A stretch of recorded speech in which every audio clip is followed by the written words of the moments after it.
ഒരു കുതിരയും ഒരു ആടും ഉണ്ടായിരുന്നു. കുതിര നല്ല പെർഫോമൻസ് ആയിരുന്നു. കുറച്ച് ദിവസം കഴിഞ്ഞപ്പോൾ കുതിരയുടെ കാലൊന്നും പൊടത്തി. അത് കഴിഞ്ഞപ്പോൾ ഇയാളിങ്ങനെ ചികിത്സിച്ചു.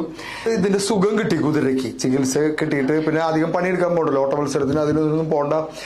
അസുഖം ഭേദമായിരുന്നു. പക്ഷെ കുതിര അത് മറച്ചു വെച്ചു. എന്നിട്ട് മുടന്തി നടക്കും. അപ്പൊ കുറെ മാസങ്ങൾ ഇങ്ങനെ പോയപ്പോ ഈ ഇതിന്റെ മുതലാളിക്ക് മടുത്തു.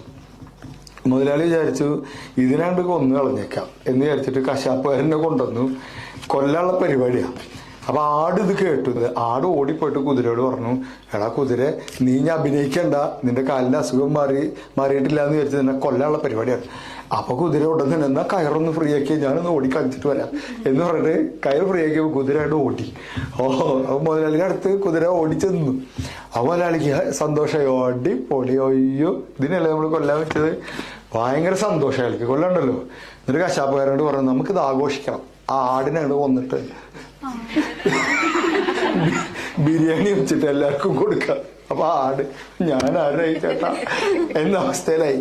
മറ്റുള്ളവർക്ക് വേണ്ടി വല്ലാണ്ട് മരിക്കാൻ നിൽക്കരുത്. മറ്റുള്ളവർക്ക് വേണ്ടി അതൊരു കമ്പനിയിൽ ജോലി ചെയ്യുമ്പോൾ നമ്മൾ ശ്രദ്ധിക്കേണ്ട സാധനമാണ്.